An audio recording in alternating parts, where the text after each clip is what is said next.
कृष्ण हरे हरे कृष्ण कृष्ण कृष्ण हरे हरे हरे राम राम राम हरे हरे। अभी तक हमने झूलन यात्रा में श्रवण किया कि वृंदावन में एक विशिष्ट स्थान है, जिस स्थान में झूलन यात्रा का उत्सव होता है। वहाँ पर बहुत ऊंचे ऊंचे वृक्ष एक राउंड सर्कल में है और वृक्षों की डाल बीच की तरफ झुकी हुई है और बीच में घेरा बन गया है। घेरा बन गया, बहुत बड़ा एक घेरा है। उस घेरे में बीच में एक बहुत बड़ा सोने का रंग मंच है, प्लेटफॉर्म है।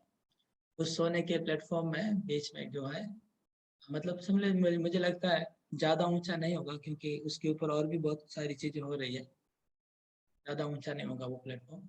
उसके ऊपर बीचों बीच, उसके बीच में 4 हरिचंदन के वृक्ष हैं और हरिचंदन के वृक्ष जो बीच में है उसके वो मतलब इंद्रनील मणि का उसका बना हुआ जैसा वृक्ष है। उसमें 4 झूले लटक रहे हैं, चारों तरफ झूले झूल रहे हैं, उत्तर दक्षिण पूर्व पश्चिम। और भगवान की 4 जो सखियां हैं प्रधान, वो चारों झूले पे झूलने वाले हैं। झूला का सोने का रस्सी से बना हुआ है, उसमें सोने की चेन लगी हुई है झूले को खींचने के लिए। और इस इस जो बीच में जो कुंज बनी है हरिचंदन वृक्ष की, उसका जो दोनों तरफ से, चारों तरफ से उसकी पेड़ बीच में आकर के मंडप बन गया है। हरिचंदन वृक्ष का मंडप बन गया, मंडप के नीचे झूला है। और इनके सराउंडिंग में देवदारू वृक्ष की लाइन लगी हुई है, वो भी बहुत ही मूल्यवान कोरल, कोरल नाम का जो पत्थर होता है उस प्रकार से दिख रहे हैं वो सब। हरिचंदन वृक्ष हरे रंग के दिख रहे हैं, सॉरी देवदारू वृक्ष। और उसके ऊपर पंछी हैं, कोयल और सब अलग अलग पंछी गा रहे हैं।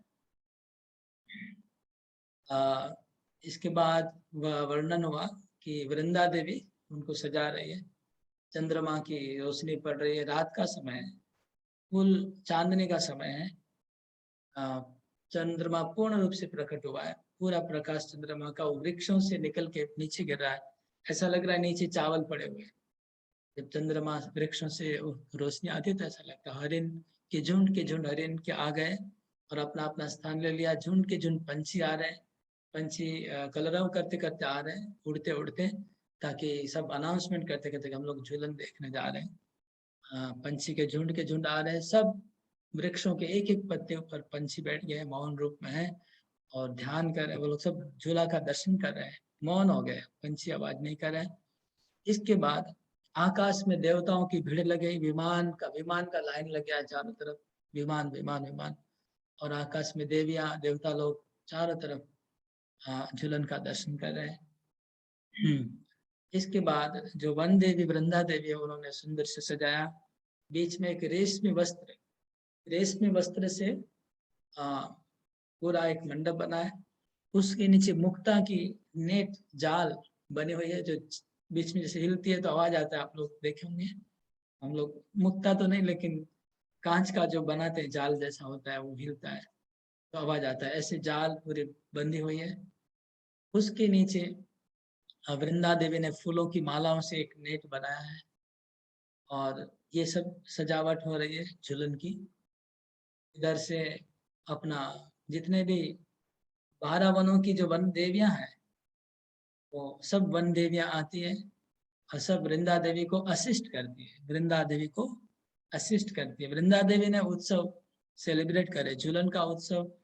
आज झूलन का उत्सव वृंदा देवी उसकी आज की इस उत्सव की इंचार्ज है, वो उनके अंडर में हो रहा है झूलन। लेकिन दूसरी जो देवियां वो उनको असिस्ट करने आ गई है, वो भी सजावट में लगी गई है, सखियां बन गई सब, सहचरी बन करके। यहाँ तक श्रवण किया। इसके बाद राधा और कृष्ण जैसे झूलन के ऊपर चढ़े, पांव रखा, तुरंत जितने भी पंछी थे और सब जोर जोर से हरि बोल, जय राधा कृष्ण की जय, झूलन यात्रा की जय, ऐसे उन्होंने शोर मचाना शुरू किया पंछी ने। यहाँ तक हमने कल श्रवण किया था। अभी हम थोड़ा आगे बढ़ते हैं, झूलन इसके बाद क्या हुआ।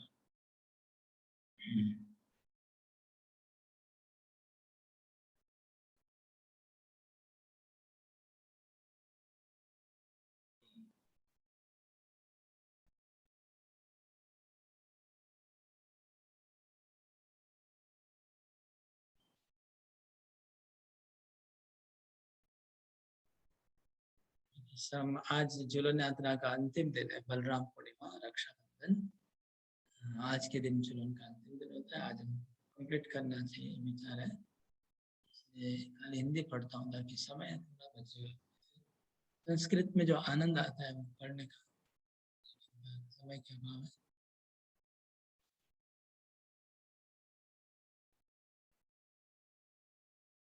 तो कल हम ये भी श्रवण कर रहे थे, गोपियां आपस में बात कर रही है, अरे सखी ये लेके आओ, तुम ये वस्तु दे दो, मेरा कपड़ा ठीक कर दो। सब गोपियां आवाज कर रही है। तो गोपियों के उन आवाज को कृष्ण ने श्रवण किया और कृष्ण राधा के कंधे पे एक हाथ रखा हुआ है, कृष्ण ने दूसरे हाथ में कमल लेके कृष्ण घुमा रहे कमल को, एकदम बीच में खड़े हो गए राधा कृष्ण।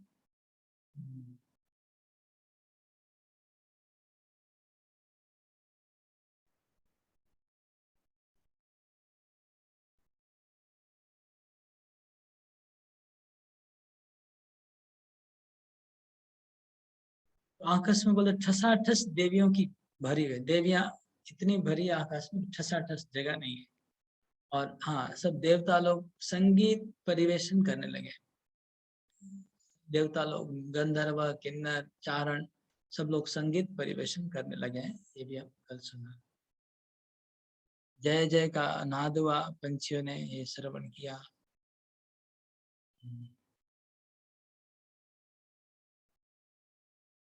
जय हो, जय हो, ये हम कल श्रवण किया। वृक्षों ने, वृक्षों ने भी अपना आनंद प्रकाश किया। कली खिल गई, वृक्षों में कलियां खिल गई। लताओं ने आनंद प्रकाश किया, लताओं से रस बरसने लगा। मतलब पूरा वृंदावन के वातावरण राधा कृष्ण के झूलन के ऊपर सबका फोकस हो गया है। सब लोग अपना हर्ष प्रकाश कर रहे हैं, वृक्ष हर्ष प्रकाश कर रहे हैं झूलन का, लता हर्ष प्रकाश कर रही है, पंछी हर्ष प्रकाश कर रहे हैं, भंवरे हर्ष प्रकाश कर रहे हैं, देवता लोग हर्ष प्रकाश कर रहे हैं, सखियां सब लोग। और सखियां खाली उतावली हो रही है कि हमको रथ पे बैठना है, झूले पे बैठना है। सखियां क्योंकि पार्टिसिपेट करने वाली, बाकी सब ऑडियंस है। सखियां तो पार्टिसिपेट करने वाली है, मेन मतलब पार्ट लेने वाले एक्टिंग में। बाकी तो ऑडियंस, ऑडियंस को हर्ष प्रकाश करना है।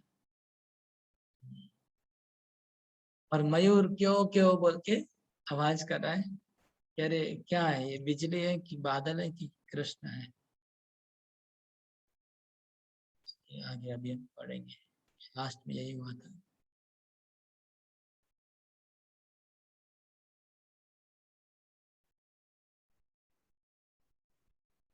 उसके बाद में आकाश में नंदन वन के पुष्पों को बखेरने वाली देवांगनाएं,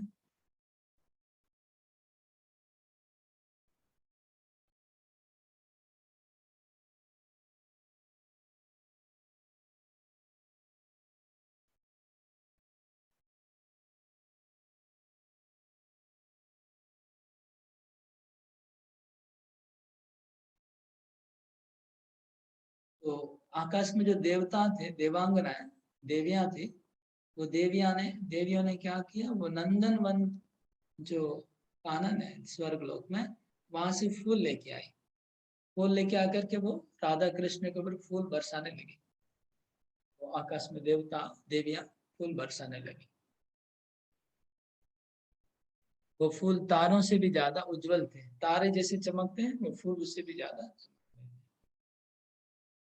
और इतनी सुगंध वाले फूल थे कि भ्रमर भ्रमर भी उस फूलों की सुगंध से मुग्ध हो जा रहे थे।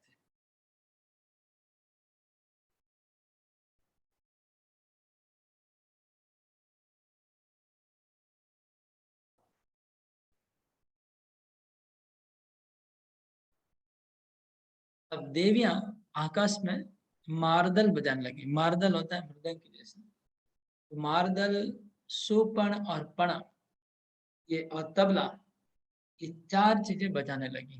मारदल हो गया मृदंग, मृदंग तो आप लोग सब देखे हैं। और सुपर्ण, सुपर्ण होता है बहुत बहुत एकदम पतला और लंबा होता है सुपर्ण। हाँ, पतला और बहुत लंबा होता है।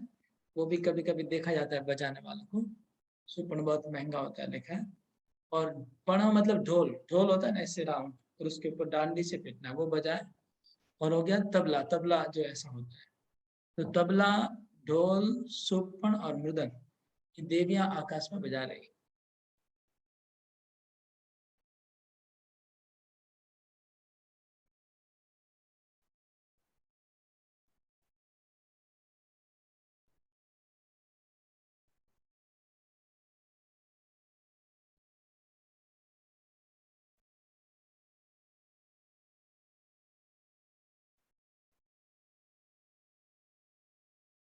देव नदी गंगा जी की सफेद तरंगों वाली अंग कांति देवताओं के चावर समूह के द्वारा निर्मित हो रही थी। ओके।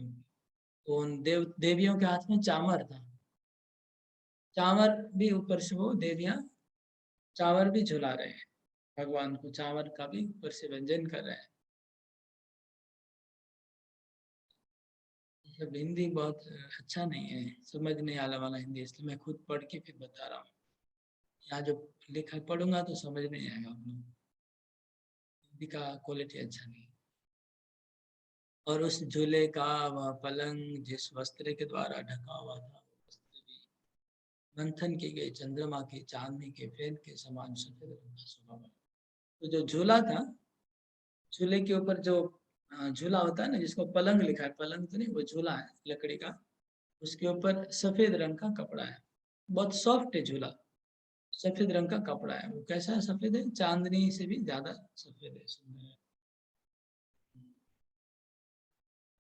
इसके बाद नवीन नवीन रूप समझ के प्राकृत वस्तु के रूप का ग्रहण भी बहुत हिंदी अच्छा नहीं है।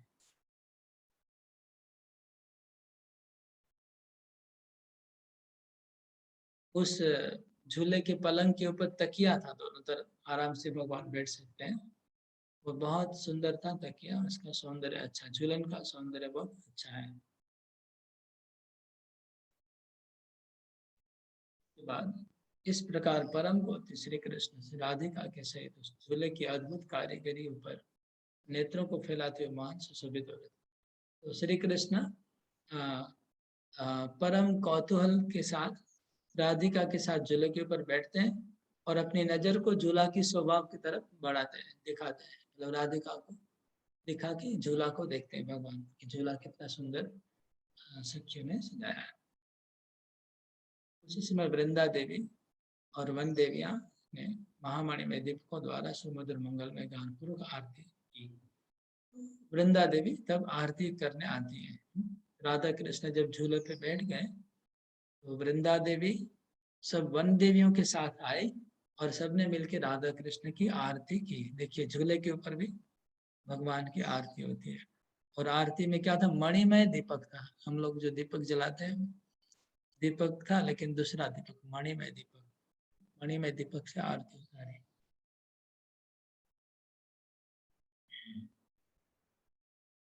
इसके पश्चात श्रेष्ठ मणियों से जड़े हुए झूलन उत्सव के उस झूले के ऊपर कौतुक पूर्वक चढ़े हुए श्री कृष्ण ने वाम भाग में युवती समूह की शिरोमणि स्वरूपा श्रीमती राधिका धरती से उठ के विराजमान हो गई। उस समय राधिका अपने कंधे पर लीला पूर्वक श्री कृष्ण के बाएं हाथ के धर देने के कारण संबंध हुआ, जो रहा अर्थात प्रेम में काम विलास, उसी के कारण उत्पन्न हुए रोमांच रूप उत्सव से युक्त हो रही थी। तो उनकी सखियों का समूह चारों ओर उपस्थित हो गया। तो फिर अभी कृष्ण बैठे हुए थे ऐसा लग रहा है, फिर राधिका आती है। राधिका आकर के कृष्ण के पास में विराजमान हो गई और श्री कृष्ण ने राधिका के कंधे के ऊपर हाथ रखा। से राधिका बहुत रोमांचित हो गई उनका हाथ स्पर्श होने से। और राधिका की जितनी सखियां हैं, उनकी जो सहेलियां हैं, वो लोग भी आकर के सामने उपस्थित हो गई। इस प्रकार दौलोत्सव की झूलारूप जो सया थी, वह नेत्रधारियों के अतिशय रूप से मति रूपा सुंदरी के द्वारा, अतिशय रूप से दिखाई देने वाले किसी निर्वचनीय सौंदर्य के द्वारा उसी बुद्धि रूपा स्त्री को आकर्षित करने वाली थी। इस प्रकार की उस झूला रूप से यहाँ पर भगवान श्री कृष्ण जब समारूढ़ हो गए, झूला पर विराजमान हुए, उनके अपूर्व सौंदर्य अमृत की स्रोतवती के प्रभाव में विशेष करके चढ़े हुए अत्यंत चंचल माधुर रूप तरंगों के बाहर से समस्त दर्शकों की धैर्य रूप मर्यादा जब धूलियों की तरह धुल कर साफ हो गई, तब झूला के दर्शन की उत्कंठा प्रकाशित हो गई थी, जिनके प्राण मानव कंठ में आ गए थे। इस प्रकार के उन देवता तथा देवताओं ने भी आकाश के मध्य भाग को छोड़कर निश्चित की हुई दर्शन की इच्छा के समान निकटवर्ती श्रद्धा के अधीन होकर आकाश से उचित प्रदेश का आश्रय ग्रहण किया तथा श्री राधा कृष्ण के झूले की झांकी जहाँ से श्रद्धापूर्वक दिखा वहां उस स्थान में देवियों ने बैठ गए। अच्छा नहीं, ट्रांसलेशन अच्छा नहीं, इंग्लिश वाला बढ़िया। ठीक है, तो वही झूलन पे राधा कृष्ण बैठ गए और सब लोग श्रद्धा पूर्वक दर्शन कर रहे हैं। देवियां भी आकाश में ऐसे ऐसे जगह अपने आप को उपस्थित की जहां पर बैठी, जहां से देख पाएंगे झूला अच्छे से, वो भी झूले पे बैठने के बाद। उसके बाद झूला पे विराज होने से उत्पन्न हुए अद्भुत एवं महान माधुर्य से युक्त श्री कृष्ण को देखकर श्री राधिका के समान चंद्रावली आदि प्रधान प्रधान कमल यानी गोपियां भी बड़े बड़े चढ़े आनंद से युक्त होकर एवं अपनी अपनी करदनी के बांधने के स्थान के निकट अबीर गुलाल आदि खेल की धूलियों को कर उत्तम लय वाले मंगलमय गान के द्वारा खुले हुए स्वर की सुगंध से युक्त होकर अपने अपने झुलाओं के सयाओं के ऊपर चारों से भली प्रकार चढ़ गए।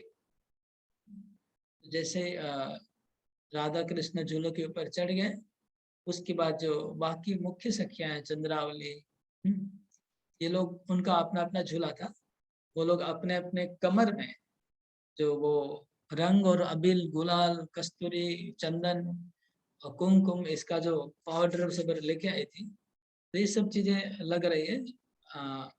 कुमकुम लग रहा है, चंदन लग रहा है, अबीर लग रहा है, गुलाल लग रहा है और कस्तूरी, इन चीजों से होली खेल रहे हैं। ये सब अपने अपने कमर में कस करके वो सखियां अपने अपने झूले पे चारों, बाकी जो 4 सखियां थी और 3 सखियां थी, वो अपने अपने झूले पे चढ़ गई आराम से। उनकी शोभा इस प्रकार देखिए, चंद्रावली आदि सखियां तो श्री कृष्ण के सामने पूर्व की दिशा वाले झूले में विराजमान होंगे।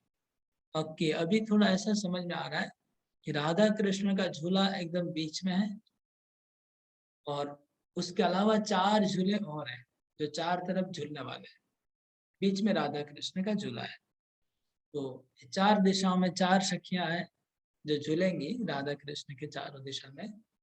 तो पूर्व दिशा में चंद्रावली है, मतलब पूर्व दिशा से चंद्रावली राधा कृष्ण के साथ खेलेगी होली।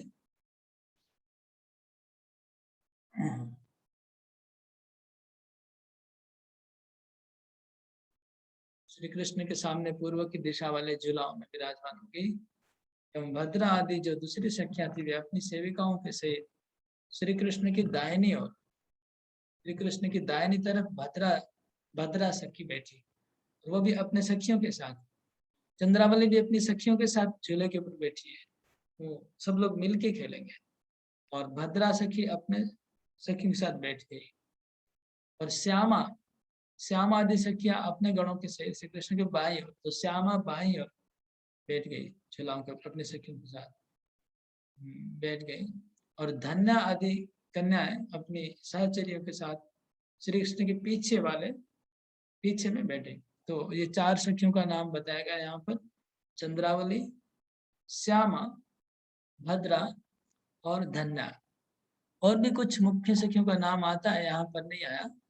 जैसे एक नाम आता है तारा, एक आता है सैब्या, और कभी ललिता भी अपना ग्रुप लेकर के आ जाती है सामने, तो इसमें ललिता का नाम नहीं है, शायद ललिता राधा कृष्ण के साथ वहां पर ही बैठी होगी।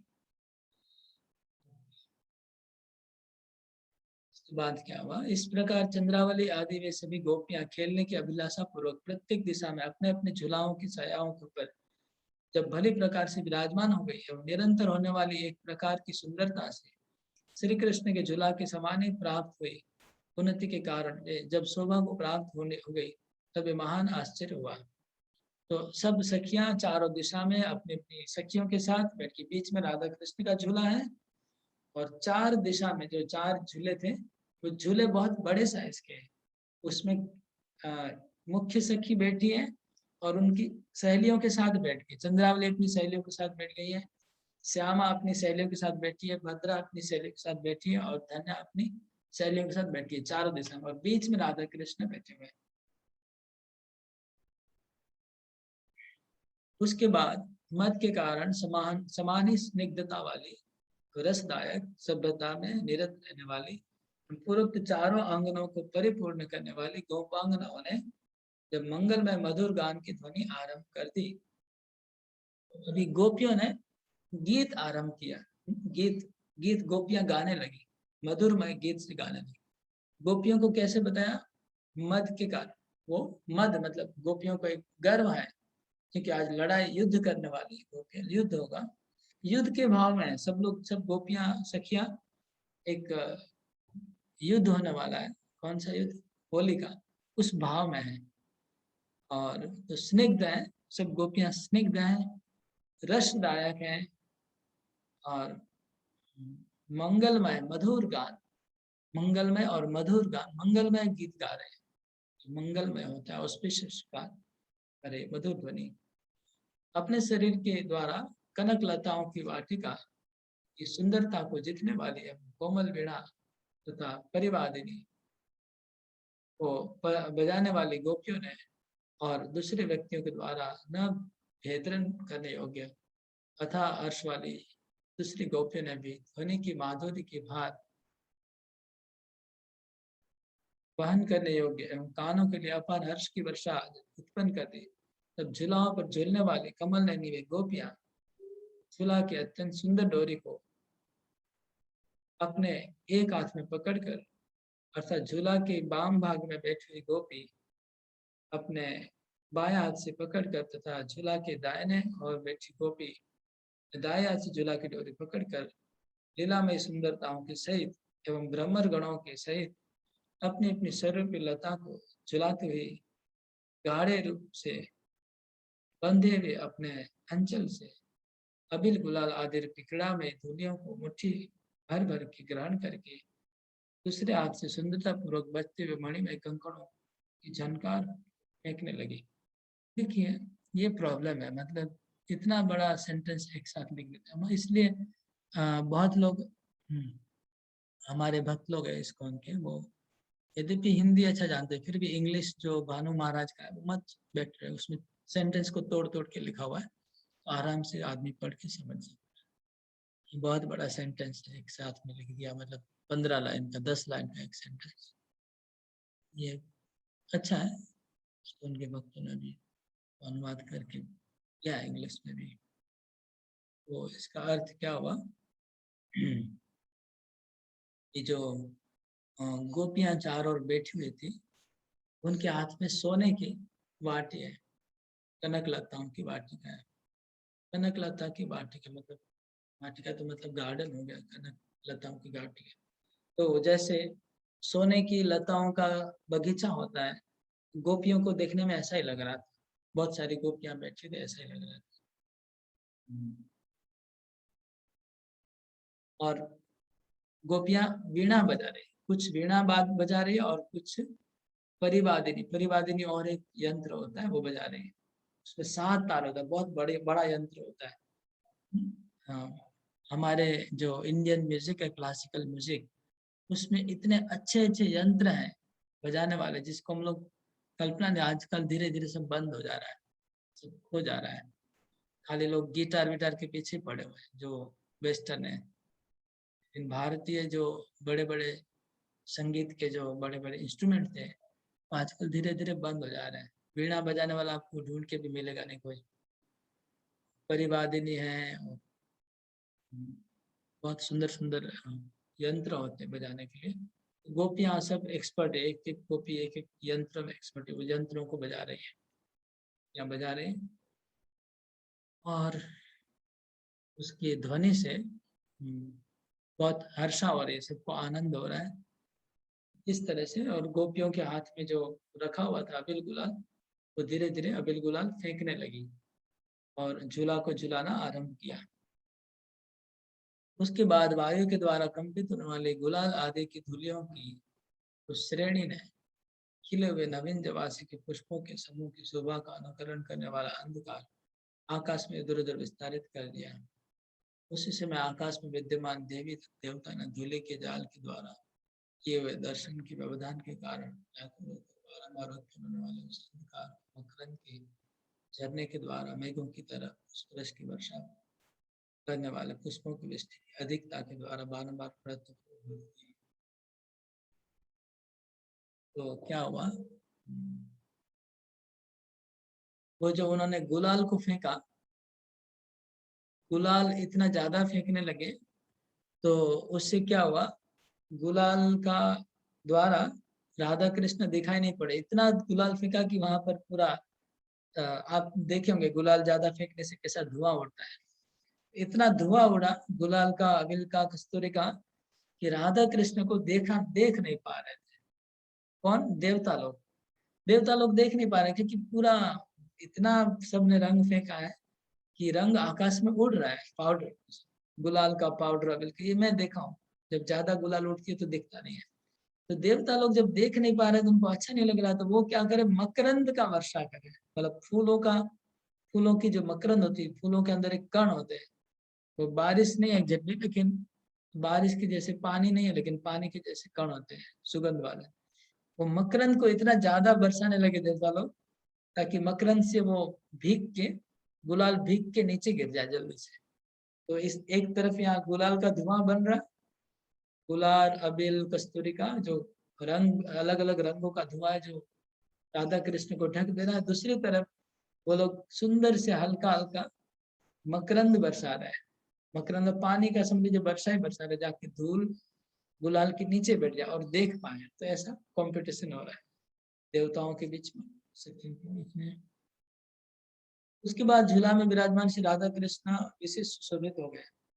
उस समय वे दोनों अपने झूला के निकट खड़ी हुई सेविकाओं के द्वारा सुंदरता पूर्वक बुलाए जा रहे थे। तो राधा कृष्ण सुशोभित हो गए, झूला में विराजमान है, और दोनों तरफ जो सखियां हैं, सेविका है, वो सुंदर झुलाने लगी। राधा कृष्ण को झुलाना आरंभ किया। दोनों तरफ जो सखी थी वो श्री कृष्ण के झूलन को झुलाने लगी, सेविकाएं। तो चारों ओर खड़ी हुई वृंदा आदि वन देवियां बारम्बार जय जयकार करने लगी। जो वृंदा देवी थी और वन देवी थी, वो लोग चारों तरफ खड़ी है, वो लोग जय जय जय जयकार कर रही है बार बार। वृंदा देवी और वन देवियां, वो लोग झूले पे नहीं चढ़ती, वो सेवा करती खाली।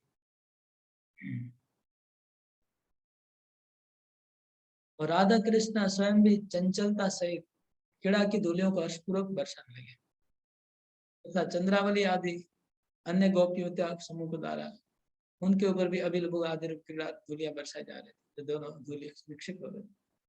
ओके, तो अभी राधा कृष्ण को भी किसी ने वो दिया चंदन और कुमकुम, और वो लोग भी धीरे धीरे थोड़ा थोड़ा राधा कृष्ण भी छिड़कने लगे सबके ऊपर। और अभी चंद्रावली ने मौका देख के, तो चंद्रावली सीधा राधा कृष्ण के ऊपर वो भी फेंकने लगी, क्योंकि वो सामने एकदम फ्रंट में है। चंद्रावली की जो ग्रुप थी सखियां, वो लोग ने राधा कृष्ण के ऊपर कुमकुम और चंदन और सब फेंकने लगी। उससे राधा कृष्ण विक्षिप्त होने लगे उनके ऊपर जब गिरने लगा रंग।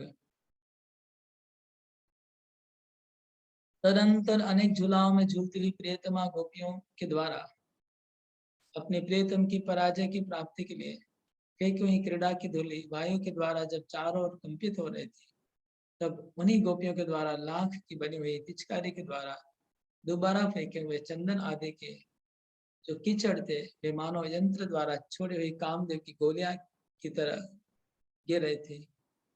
ओके, इसके बाद लिखा अनेक झूला। अभी अनेक झूला कैसे हो गया मुझे नहीं समझ में आ रहा है। पहले 4 झूला की बात लिखी थी, अभी अनेक झूला की बात बीच में आ गई अचानक, विदाउट कोई इंट्रोडक्शन नहीं हुआ इसका।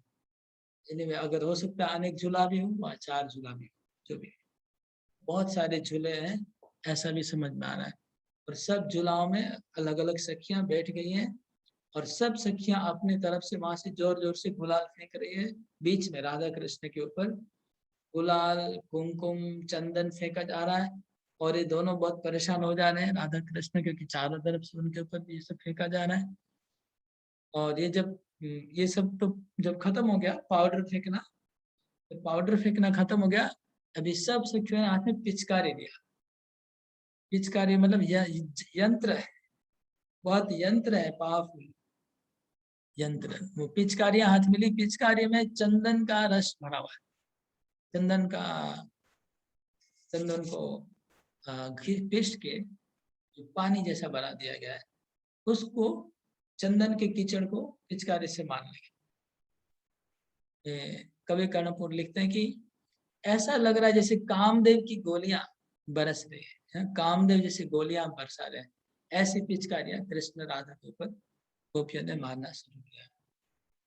तदनंतर राधा कृष्ण की जोड़ी के चारों ओर खड़ी हुई सकल कला परिपूर्ण जो सखियां थी, वे सब उस समय गंध आदि द्रव्य की कीचड़ से भरी हुई कुपियों को फेंकने में चतुर, चारों ओर की दिशा मंडल की झूलाओं के ऊपर चढ़ी हुई चंद्रमा की मंडलियों की तरह शोभायमान कमल के से नेत्र वाली चंद्रावली आदि सखियों को उन चंद्रावली आदि के द्वारा फेंकी हुई एवं जन मनोहर गंध से परिपूर्ण गंध आदि की जो कुपियां थी, उन्हें के उन्हीं को अपने हाथ से ग्रहण करके उन्हीं कुपियों के द्वारा उनकी ताड़ना कर रहे थे। अतः चंद्रावली आदि सखियां सुगंध में द्रव्य के कीच से भरी हुई जिन कुपियों को राधा कृष्ण फेंक रहे थी, उन कुपियों को राधा कृष्ण चारों खड़ी हुई सखियां अपने अपने हाथ में पकड़कर उल्टी। ओके, अभी क्या हुआ, पहले पहले तो पाउडर फेंकना हुआ, पाउडर फेंकने वाला युद्ध चला। उसके बाद पिचकारी का चला, पिचकारी का बहुत देर तक युद्ध हुआ। पिचकारी जब खत्म हो गया, अभी बॉल से, बॉल है, बॉल के अंदर भरा हुआ है रंग। बॉल जाके गिरेगा, जैसे बलून होता है ना, बलून, बलून के जैसा हो गया। बलून जैसा कुछ है जिसमें रंग भरा हुआ है, उसको फेंका जा रहा है। वो फेंक के जब गिरेगा तो फटेगा, फिर कपड़े पूरे फेंक जाएंगे। वो जब गिर रहे हैं तो वो क्या हुआ कि राधा कृष्ण उसको कैच करते हैं, कैच करके उसी को वापस उनके ऊपर फेंकने लगे। हाँ, ये हो रहा है। कभी कुछ कुछ लग भी जाता होगा, लेकिन कुछ पकड़ के जोर से मारते हैं कृष्ण सखियों के ऊपर। ये युद्ध चालू हुआ और वो राधा कृष्ण के चारों और कुछ और भी उनकी सखियां हैं मेरे ख्याल से, वो लोग भी हेल्प करे, वो लोग भी कैच करके उनको वापस मार रहे हैं। ओके, इस प्रकार उस खेल के अधिपति श्री राधा कृष्ण के अंग में उन चंद्रावली आदि गोपियों के द्वारा फेंकी हुई कोई भी कुप्पी जब नहीं लगी, तब वे सभी गोपियां फिर भी सम्मिलित होकर किसी अनिर्वचनीय महान कौतुक से एक साथ विजय की इच्छा रूप में अर्थात व्यवसाय में वर्तमान होकर ऊपर से भी ऊपर चढ़ी बढ़ी हुई क्रीड़ा में स्पर्धा को धारण करती हुई 3 या 4 गोपियां मिलकर प्रत्येक जनी एक साथ 3-4 गंध आदि की कुपियां फेंक रही थी। जब वो लोग राधा कृष्ण ने जितना भी बॉल्स गिरे, बलून, सबको पकड़ के वापस जब फेंक दिया, और तब सखियां देखे हम हार जा रही हैं, तो सखियों ने फिर मिलके एक युक्ति की कि हम लोग एक साथ, सबने हाथ में 2-2 4-4 कुपियां ली, एक साथ 2-2 4-4 बॉल्स लिए, बलून लिए, और सब एक साथ फेंकने लगी राधा कृष्ण के ऊपर, ताकि वो लोग किसको पकड़ किसको रिटर्न करेंगे। इसके बाद आवेग अर्थात शीघ्रता से उस महान वेग के कारण टूटकर भूमि पर बिखरते हुए, तो वो भूमि पे गिरने लगी। वो जितने भी बलून थे भूमि पे गिरने लगे, और गिर के वहां पर कीचड़ हो रहा है। कीचड़ मतलब अच्छा कीचड़ है, चंदन का कीचड़ है, कुमकुम का कीचड़ है। अत्यंत कोमल लाख की कोष से अर्थात लाख की बनी हुई कुपियों से निकलकर दूर तक पहुंचने वाले अगर तथा गंध एवं गोलारूप परिणत होते हुए गाढ़े चंदन चूर्ण चारों इस प्रकार से गिरे थे कि जिस प्रकार अंडे को फोड़कर बाहर निकले हुए पक्षियों के बच्चे चारों ओर गिर पड़ते हैं। जैसे अंडे को फेंकने से अंडा टूट जाता है और उसमें से पंछी निकलते हैं, इसी प्रकार उस इसका मतलब मेरा अंदाज ठीक ही निकला। वो बलून जैसा ही कुछ है जिसमें पूरा भरा हुआ है वो चूर्ण, उसको फेंकने से वो फट जा रहा है, और फट के अभी जब कृष्ण राधा कृष्ण के ऊपर सब नहीं गिर पा रहा है, सखियों के ऊपर नहीं गिर पा रहा है, तो मिट्टी में गिर रहा है, नीचे गिर रहे हैं। नीचे चारों तरफ चंदन का कीचड़ बन गया, चंदन और कुमकुम और कस्तूरी का कीचड़ बना हुआ है। बहुत अच्छा कीचड़ है, चंदन से लोग नहाना चाहते हैं, शरीर में लगाना चाहते हैं। वेग पूर्वक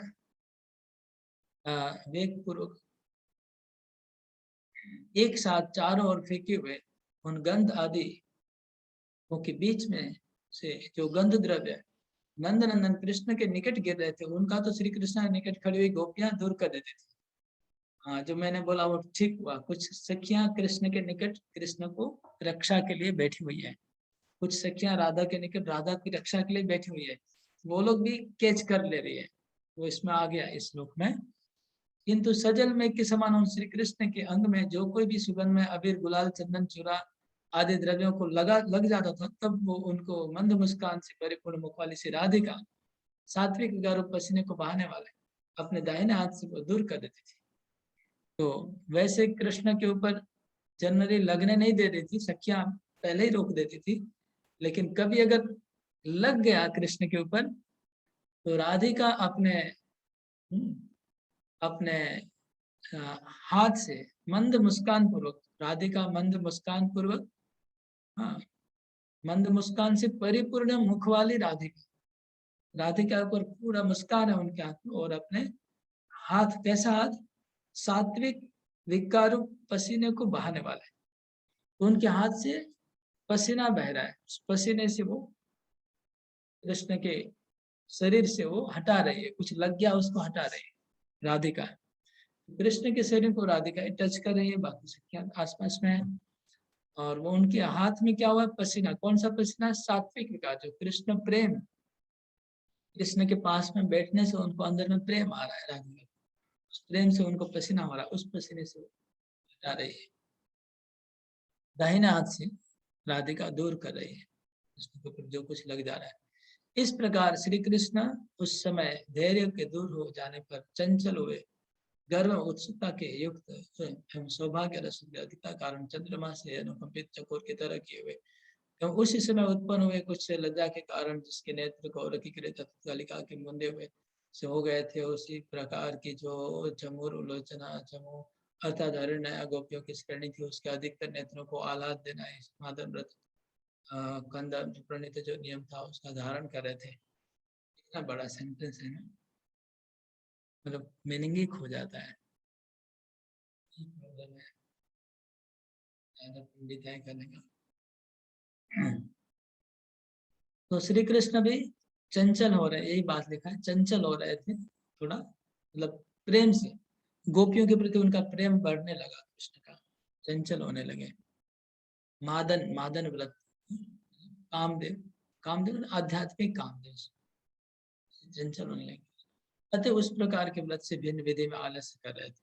बलदेव जी के सहोदर होने का नाते अधिक मात्रा में उपनते हुए व्रत से उनके नेत्र चारों, अब कृष्ण को प्रेम का नशा चढ़ने लगा, उनकी आंखें घूमने लगी जैसे कोई नशा करता है ऐसा। अतः वे विलास में चतुर पूर्व पूर्व दिशाओं, चारों दिशाओं में वर्तमान अंगनाओं का विमुख होना मुख्य पक्ष की अभिलाषा करते हुए, अर्थात उसी पक्ष को इच्छा पूर्वक स्वीकार करते हुए कभी कभी दक्षिण दिशा में विद्यमान होकर झूलती हुई रमणियों को, मणि गोपियों को खेलते देखते हुए अपने कर कमल की धरी हुई पद्मराग मणि की कांति वाली धूलियों को फेंकने वाले ला के द्वारा उनको पराजित कर रहे थे। दक्षिण दिशा वाले जिलों में झूलने वाली गोपियां थी, वे सब कैली कलाओं के साथ कलाप समय परम कुशल थी और अरुण वर्ण के कारण शोभामान सुखदायक झूले के समूह को श्री कृष्ण की ओर फेंक रहे थे। अतः अपनी क्रीड़ा से मानव हथिनियों के समूह को जीत रहे थे, अतः मानव चतुर्थाओं की पताकाओं की शोभा पा रहे थे। आप लोग लेक्चर सुना होगा, कुछ लोग अपराध हो जाए, कुछ लोग प्रवचन मैंने सुना, वो इतना बड़ा सेंटेंस बोलते बोलते बोलते बोलते बोलते दुम करके खत्म कर देते, ऐसा ही लिखा हुआ है। मतलब एक श्वास नहीं लेते, बोलते बोलते बोलते बोलते, एक स्टाइल होता है बोलने का, वही लग रहा है उसी स्टाइल में लिखा हुआ है।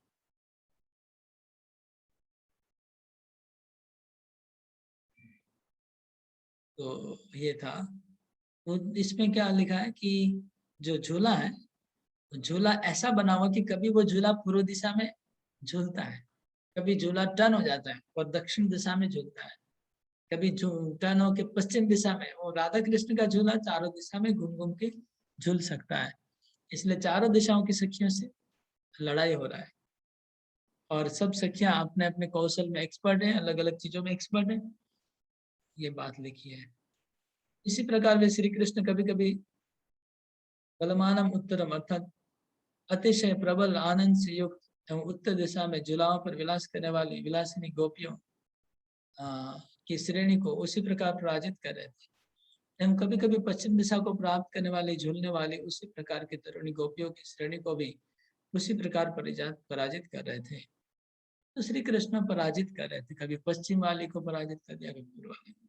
पश्चिम दिशा में झूलने वाली गोपियों की आशा अपने रश्मि विलासों के द्वारा किसी के पीछे रहने वाले नहीं, तो उनके नेत्र कमल मंडल का तिरस्कार करने वाले थे तथा उन गोपियों की वह श्रेणी उसी प्रकार की सखियों के सहित विद्यमान थी।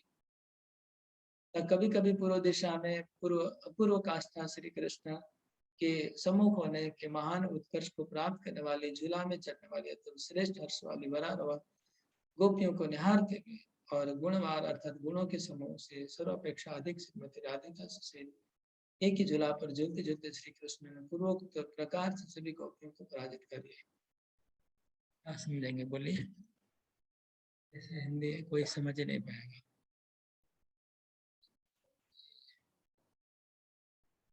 कैसे भक्ति में जाएंगे। तो इसमें यही लिखा है कि जो झूला है वो एक एक मंडल को पराजित कर रहा है। झूला राधा कृष्ण का झूला कभी पूर्व वालों को पराजित कर रहे हैं, कभी पश्चिम वालों को, यही बात उनको तो लग रहा है।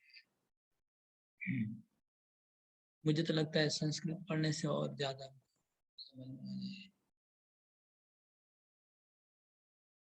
इस प्रकार मंद मुस्कान से विकसित मुखारविंद वाले श्री कृष्ण सुगंधमय चंदन चूरा एवं गुलाल आदि की धूले की अधिकता के द्वारा समस्त गोपियों को हराकर फिर भी रस भरे को उत्पल पूर्ण में विक्रम से क्रम पूर्वक पूर्व दिशा आदि चारों दिशाओं की प्रसन्नता के लिए मानव झूल रहे थे। उस प्रकार झूलने से उनका झूला दो प्रकार का हो रहा था।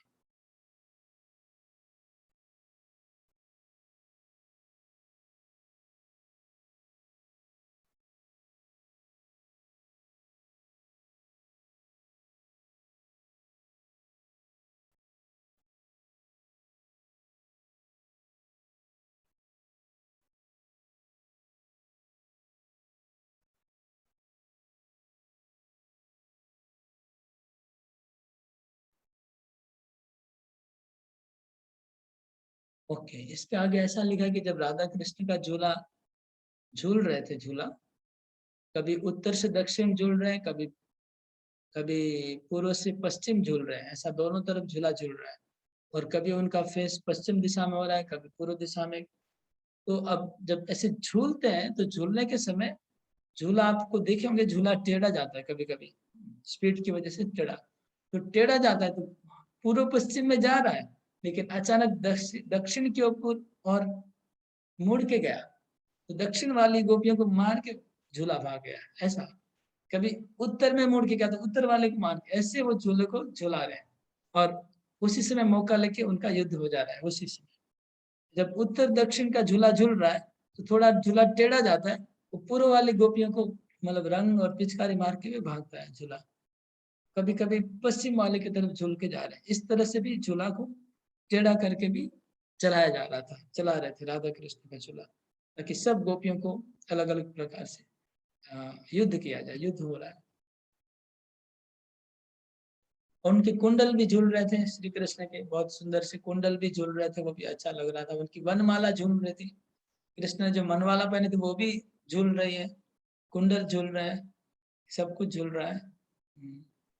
आ, इसके बाद श्री कृष्ण ने जो हार पहना था, हार भी झूल रहा था। सब कुछ अलग अलग दिशा में झूल रहा है।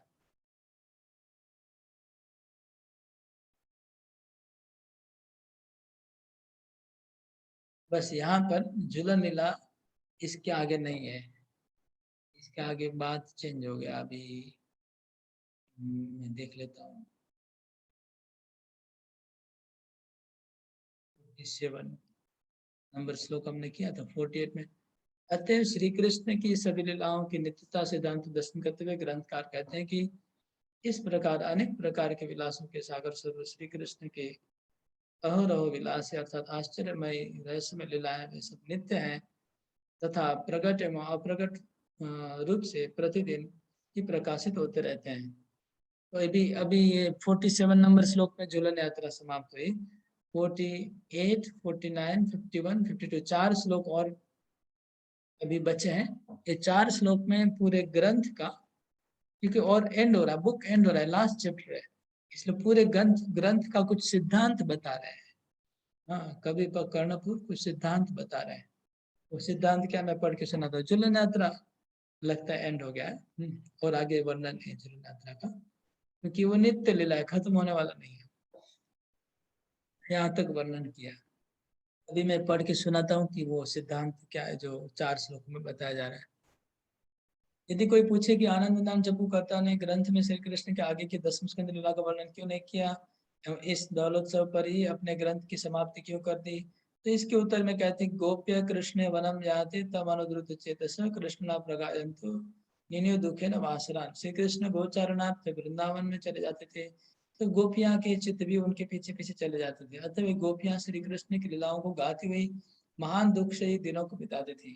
इस कथन के अनुसार 10वें स्कंद के 35वें अध्याय में विद्यमान जो युगल गीत एवं जो बंसी वादन लीला है वो गोपियों के लिए विरहमयी होने से महादुखदायिनी है। यह विचार करके एवं उसके आगे अरिष्टासुरवध तथा केशीवध आदि की जो लीला है उसको विशेष मंगलमय न मानकर एवं उसके ऊपर आने वाले अक्रूर के आगमन आदि की जो लीला है वह अनुरागी भक्त को क्षोभ पहुंचाने वाली यह विचार करता। उसके बाद कंस के रंगमंच पर भगवान प्रयोग करने का जो लीला है वैसे वृंदावन के रसिक भाव को उपासने नहीं है। बस यही विचार करके निखिल रसिक कवि कुल मुकुटमणि सहृदय ग्रंथकार महोदय ने अपने ग्रंथ की परिसमाप्ति इस रस्म दौलोत्सव के शुभ अवसर पर ही समाप्त कर दी। तो मतलब ये टीकाकार कह रहे हैं कि आनंद विधान चप्पू को दौल यात्रा मतलब झूलन उत्सव में समाप्त बुक समाप्त हो गई। आगे लीलाओं वर्णन इसलिए नहीं किया कि वो अक्रूर की लीला ऐसे भक्तों को दुख होगा सुनने से, उन्होंने उसको अवॉइड कर दिया, छोड़ दिया। अतएव श्री कृष्ण की सभी लीलाओं की नित्यता का सिद्धांत प्रदर्शन करते हुए ग्रंथकार कहते हैं कि इस प्रकार अनेक प्रकार की लीलाओं के सागर, विलासों के सागर श्री कृष्ण अर्थात श्री कृष्ण की सब लीला नित्य है। वह प्रकट एवं अप्रकट प्रतिदिन प्रकाशित होते रहते हैं। तो भगवान की सब लीला नित्य है और प्रतिदिन होती रहती है, कभी प्रकट होती है कभी अप्रकट होती है। वे विलास कभी कभी प्रपंच में जगत में गोचर कर दिए जाते हैं, तब वे विलास प्रकट रूप में प्रकाशित होते हैं, तथा जब प्रपंच में जगत के गोचर नहीं होते तो वो अप्रकट रहते हैं। और चार श्लोक में पढ़ के इसका मतलब कुछ सिद्धांत सीखने मिलेगा।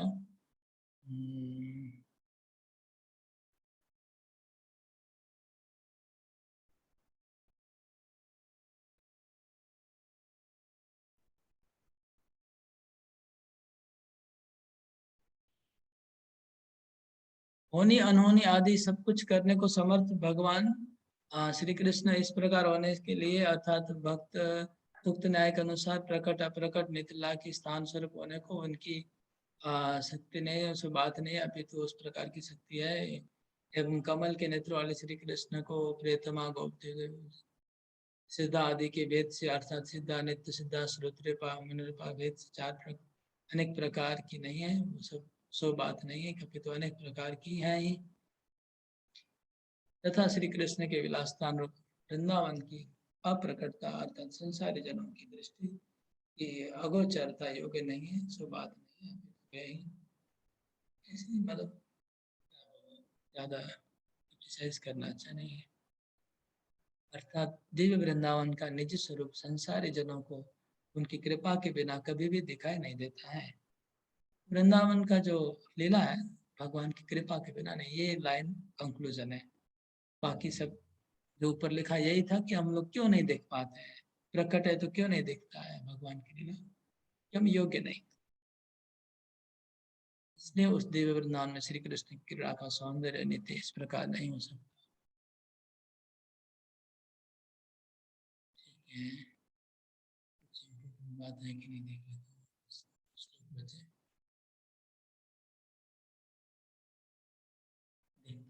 श्लोक देख लेता हूँ। स्थितो वृंदारण्ये सप्तमपि तावे मधुपुरीं गतश्वासां तद्वद्विरहरुजमप्यारचितवान् अतो तक्केश्वरे गुरुमहिमनि श्रीभगवती रजेश्वर्याशुनो न किमपि विचित्रं विलसति।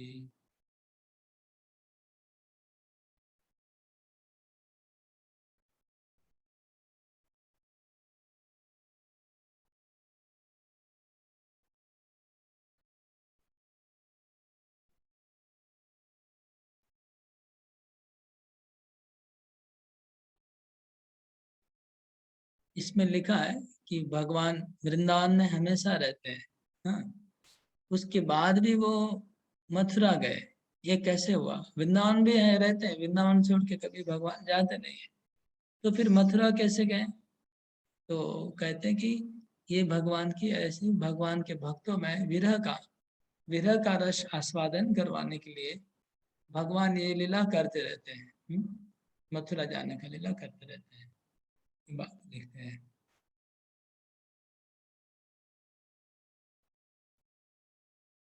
ये भगवान की ऐसी क्षमता है, वो एक साथ दोनों लीला कर सकते हैं, वृंदावन में है और नहीं है।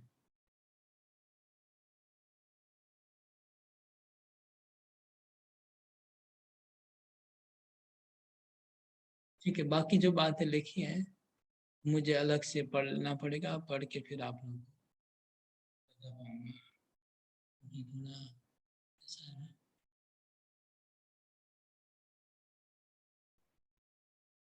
मैं तो पढ़ लेता हूँ। ठीक है, आप लोग भी सुन लीजिए, बाद में होगा ही नहीं। ब्रह्मांड समूह में जब तक प्रकाशित करके समाप्ति की जाती है, वही लीला उस ब्रह्मांड समूह में दूसरे ब्रह्मांड में होने के द्वारा आरंभ करके प्रकाशित कर जाती है। ब्रह्मांड समूह के दूसरे में पता है, नित्य गोलोक आदि में अप्रकट रूप होने वाली ये लीलाएं तो श्री रूप गोस्वामी ग्रंथ में कहे हुए लक्षण वाले श्री कृष्ण के अनंत प्रकाशों द्वारा। तो लघु भागवतामृत बोल के ग्रंथ है, हम लोग पढ़ेंगे रूप गोस्वामी का। बृहद भागवतम खत्म हो जाएगा, फिर लघु भागवतामृत हम पढ़ना है। तो उसमें बहुत सारे सिद्धांतों का वर्णन है, भगवान की लीला ऐसी क्यों होती है, ऐसी क्यों, तो उसका उत्तर उसमें दिया हुआ। इस विषय में दृष्टांत का प्रदर्शन ग्रंथकार कहते हैं कि देखिए, द्वारकापुरी की 16,000 भवनों में 16,000 संख्या वाली कांताएं एक साथ सबके साथ भगवान ने विवाह किया। हाँ, और सबके भवन में भगवान एक साथ प्रवेश करते हैं 16,000 भवन में। तो जब भगवान सब एक साथ जब उनका विवाह हुआ, तो भगवान अकेले नहीं अपने आप को एक्सपेंड किए, भगवान के साथ उनके माता पिता सब लोग ने 16,000 रूप ले लिया था, नहीं तो कैसे शादी होगा 16,000 भवन में एक साथ। तो ऐसी भगवान की शक्ति है। एवं पूर्ववासियों के भी अनेक रूप कैसे बना दिए। तो वसुदेव आदि के गुरुवार पूर्ववासी जन उस समय अपने अनेक प्रकाशों प्रकट होने के अनुसंधान से रहे थे, और उनको वसुदेव जो एक जगह अपनी शादी करवा रहा है, वसुदेव देव की जो शादी करवा रहे अपने पुत्र की, तो दूसरे वसुदेव को नहीं पता है कि मैं ही उधर भी हूँ। ये भगवान की कैसे अचिंत लीला है। वसुदेव 16,000 वसुदेव है, 16,000 देव की है, लेकिन इस वसुदेव देव की को ये नहीं पता कि उधर दूसरा एक वसुदेव देव की भी कर रहा है भगवान के, ये उनको नहीं पता है। ये भगवान की लीला हुई ऐसी इस प्रकार की। तो कितना आश्चर्य है लीला में, सोचिए। तथा वसुदेवादी गुरुवर्ग एवं पूर्ववासी जन उस समय अपने अनेक प्रकाशन प्रकट होने के अनुसंधान से रहे थे। इसलिए आश्चर्य की बात तो यह है कि श्री कृष्ण ने एक ही शरीर के द्वारा अलग अलग भवनों में एक ही साथ 16,108 पटरानियों का प्राणीकरण किया। इस प्रमाण के अनुसार श्री कृष्ण के कार्य के भेद के बिना ही जिस प्रकार अपने एवं वसुदेव आदिकों के अनेक अर्थात 16,108 रूप बना लिए थे, श्री कृष्ण ने अपना भी 16,000 रूप बना लिया वसुदेव का भी 16,000, देव का भी, और उनका जो पंडित था, पंडित 16,000 हो गया। पूजा पुरोहित जो शादी करवा रहा था। श्री कृष्ण ने कायव्यूह के भेद के बिना ही जिस प्रकार अपने वसुदेव देव का अर्थात 16,000 बना लिए थे, उसी प्रकार इस ब्रज में भी रासलीला आदि के प्रसंग में अनेक रूप बनाने के लिए कोई दुष्कर कार्य नहीं है, अतः उनकी सभी लीलाएं नित्य हैं, यह तात्पर्य है। तो इसी प्रकार रासलीला में भी भगवान अपने आप को बहुत रूप में बना लेते हैं। बाद एक लास्ट श्लोक है, अभी अंतिम श्लोक।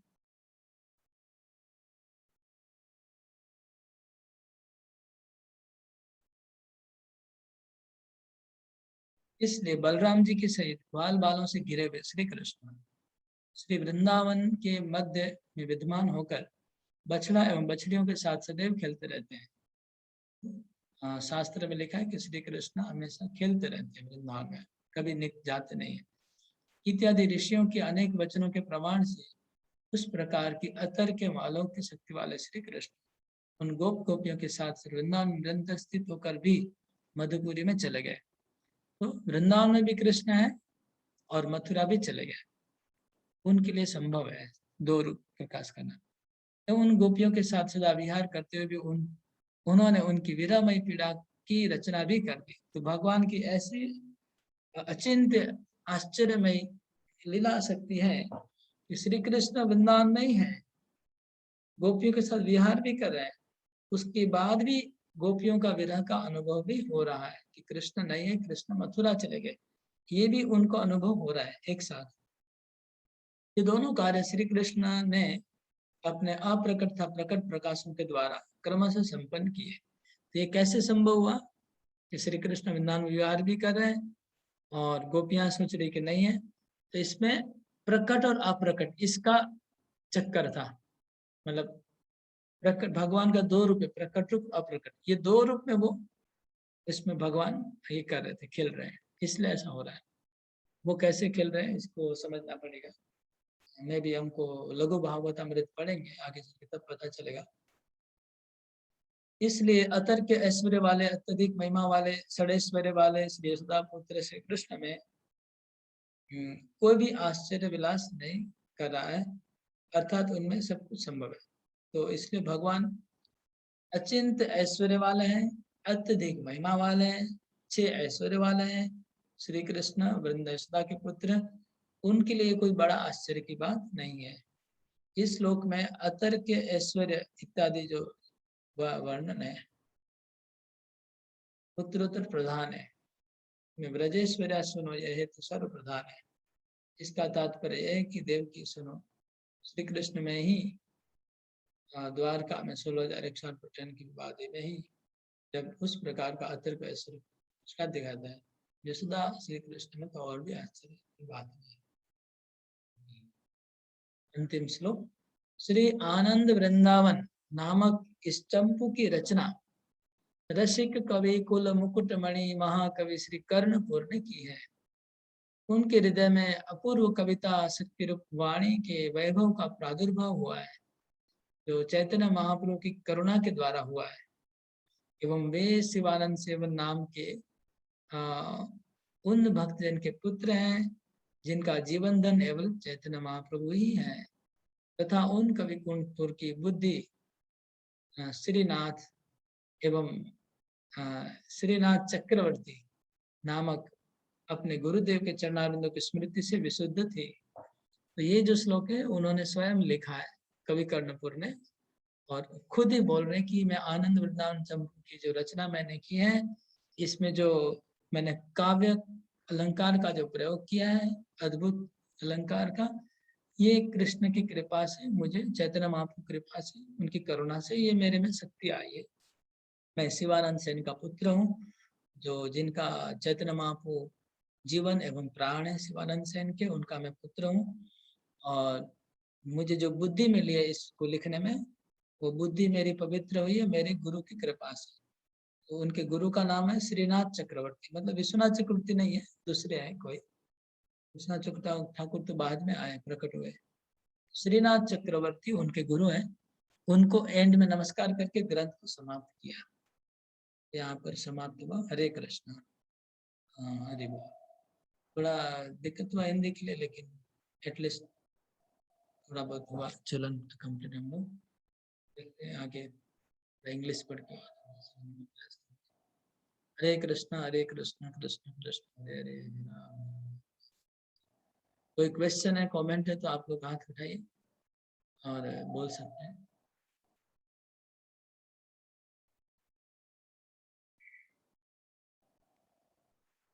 नहीं है कोई क्वेश्चन?